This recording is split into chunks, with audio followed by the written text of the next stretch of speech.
Welcome back to Shadows and Crimes, where the darkest mysteries, unsolved crimes, and chilling tales come to life. Some stories are meant to be forgotten, but we refuse to let them fade into the shadows. Today we're taking a deep dive into a case that has captivated internet sleuths for years, the mysterious death of Elisa Lam. You've sent in a stack of articles, forum threads, even her own blog post wanting to understand what really happened at the Cecil Hotel. It's a case that's as perplexing as it is tragic. A young woman traveling alone vanishes only to be found later in a place most wouldn't even think to look. And that location, the Cecil Hotel, already had a reputation right. Didn't help that the LAPD released that strange elevator footage. But before we get to theories, let's paint a picture of Elisa herself. You provided her blog, Ether Fields, where she documented her struggles with bipolar disorder. Reading her entries, especially those about feeling directionless, provides context for the elevator footage. Could her actions be symptoms of a manic episode? It's certainly a possibility. During such episodes, people can experience hallucinations, paranoia, and lose touch with reality. This could explain why Elisa appears to be talking to someone invisible in the elevator, or why she seems so agitated and disoriented. You also sent in her medical records, indicating she was on medication for her condition, but it's unclear if she was taking it consistently during her trip. That adds another layer to this, doesn't it? Absolutely. Inconsistent medication use can exacerbate the symptoms of bipolar disorder, leading to more severe mood swings and unpredictable behavior. So she arrives in Los Angeles on January 26, 2013, checks into the Cecil Hotel, and this is where things start to get really strange.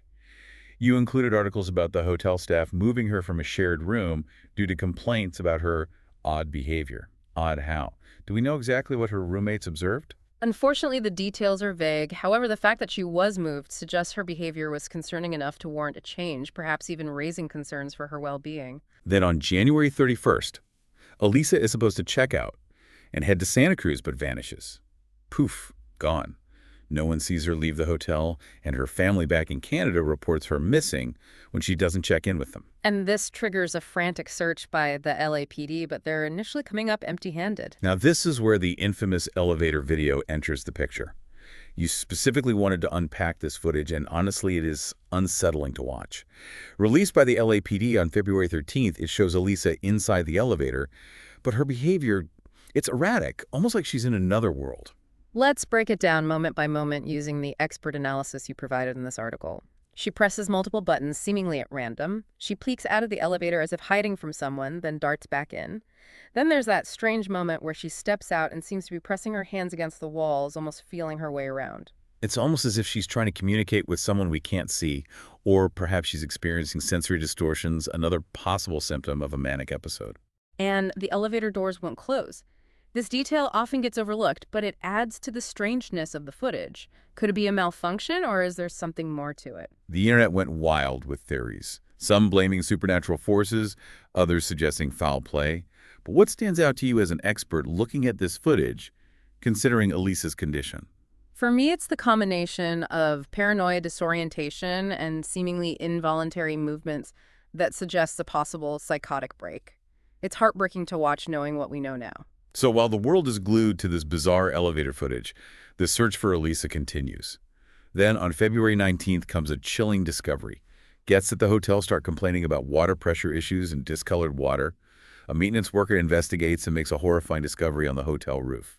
Elisa's body submerged in one of the water tanks. It's a macabre turn of events that only deepens the mystery. The tank's lid was open and it wasn't easy to access. How did she even get up there?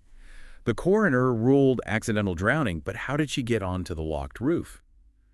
Your sources mentioned fire escapes, but also hotel staff access. Was security lax?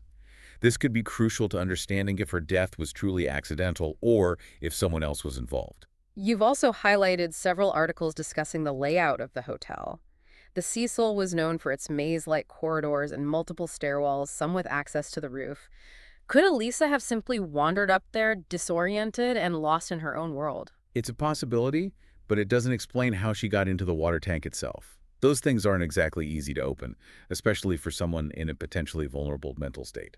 And that brings us to one of the most perplexing aspects of this case, the mechanics of the water tank. The lids were heavy, designed to be secured. Could someone have helped her get inside, or was it possible to open it from within? Before we dive into those theories, we wanted to remind you to check out our Shadows and Crimes YouTube channel. We've got tons of videos exploring the darker side of history, true crime, and the unexplained, including a deep dive into the history of the Cecil Hotel itself. You can find the link in the show notes. Now let's get back to the water tank and the questions surrounding Elisa's presence there. Was it truly an accident, or was there something more sinister at play? You provided an interview with a former hotel employee who stated the tank lids were heavy and awkward to maneuver. It seems unlikely Elisa, especially if disoriented, could have opened one and then closed it from the inside. That's a good point. It raises serious doubts about the accidental drowning theory, doesn't it? If she didn't get in there on her own, then who helped her? Yeah. And why? This is where the Cecil Hotel's infamous history starts to loom large. You've sent in numerous articles detailing its connection to suicides, unsolved murders, even serial killers like Richard Ramirez, the Night Stalker. While unrelated to Elisa, it raises the question, could the hotel's layout have security flaws, making it easy for someone to access restricted areas even back then? So theory one, foul play. Yeah. What supports this? What contradicts it? Let's examine the evidence you provided.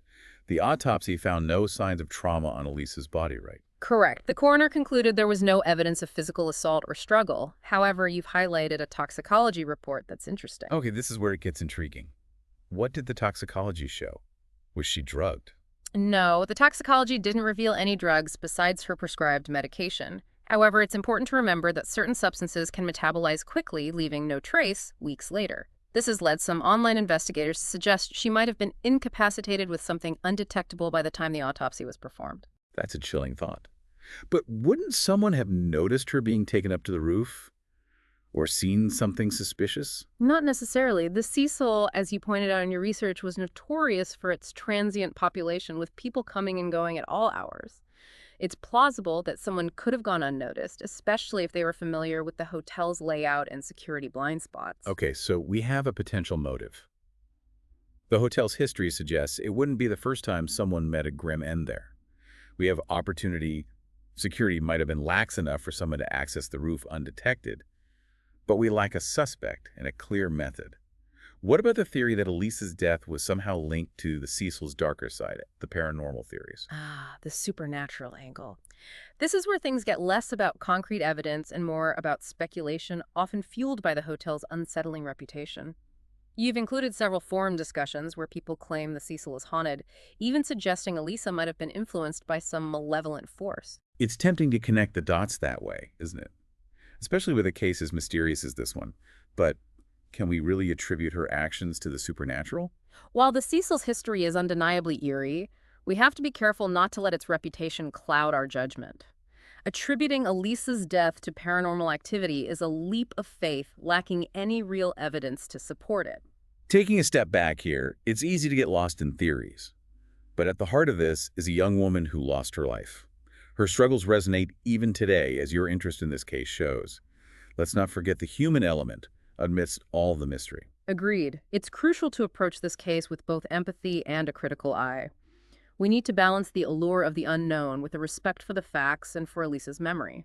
So we've explored foul play, considered the paranormal angle, but what about the possibility that her bipolar disorder directly led to her death? The coroner seemed to think this was the most likely scenario. Based on your sources about bipolar disorder, specifically manic phases, could Elisa's actions be attributed to heightened energy impulsivity and distorted perceptions common during such episodes?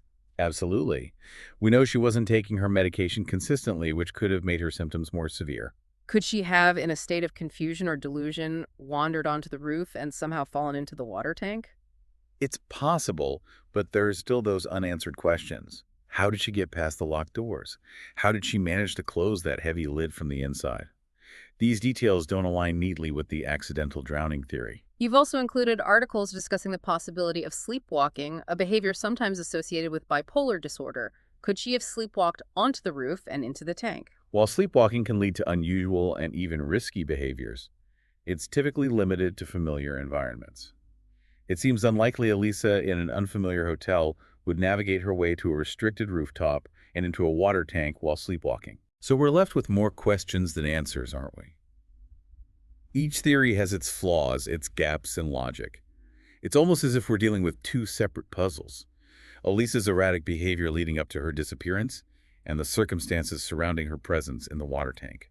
And the two might not be directly connected. It's possible she did experience a manic episode leading to her disorientation and the strange behavior captured on the elevator footage. But how she ended up in the water tank remains a separate mystery, one that might involve factors unrelated to her mental health. What's fascinating here is how the lack of a definitive answer fuels our continued fascination with the case. We crave closure and explanation that makes sense of the senseless. And this is where the internet sleuths you mentioned come in. They've pored over every detail, analyzed every frame of the elevator footage, trying to piece together the puzzle. And while they might not have all the answers, their dedication speaks to the enduring power of this mystery. You know, we have a whole video dedicated to the internet's obsession with the Elisa Lam case over on our Shadows and Crimes YouTube channel. If you're interested in diving deeper into that aspect, check out the link in the show notes. So where do we go from here? We've explored the key theories, examined the evidence, and yet Elisa Lam's death remains shrouded in ambiguity. What can we learn from a case that seemingly defies explanation? I think one of the biggest takeaways here, and it's something you seem to be exploring in your research, is the way Elisa's story became intertwined with the Cecil Hotel's dark history, almost like she became another chapter in its macabre narrative. It's true. The Cecil, even before Elisa's death, was a place steeped in folklore, whispered tales of suicides, murders, and strange occurrences. It's almost as if the building itself took on a sinister persona fueled by these stories. And that's reflected in a lot of the online discussions you sent in. People are drawn to the creepy, the unexplained. It's no wonder Elisa's case with its unsettling elevator footage and that final discovery in the water tank became such a viral sensation. But amidst all the speculation and fascination with the darker side of this case, it's important to remember the human element. Elisa was a real person struggling with a real illness. Her story, regardless of the unanswered questions, is ultimately a tragedy. You're right. It's easy to get caught up in the mystery, the thrill of the unknown. But we should never lose sight of the fact that a young woman lost her life and her family is still left searching for answers. And that search for answers that need to make sense of the senseless is something we all share. It's what drives us to explore these cases, to dig deeper, to try and understand what happened. I think another important aspect here, and it's something you highlighted in your research, is the role of mental health. Elisa's case brought bipolar disorder into the spotlight, sparked conversations about its complexities and the challenges faced by those who live with it. Absolutely. It challenged the stigma often associated with mental illness, forcing people to confront the reality that anyone, even a seemingly bright and well-traveled young woman, can struggle with these invisible battles. It also raised questions about the support systems available to those dealing with mental health issues, particularly when traveling alone.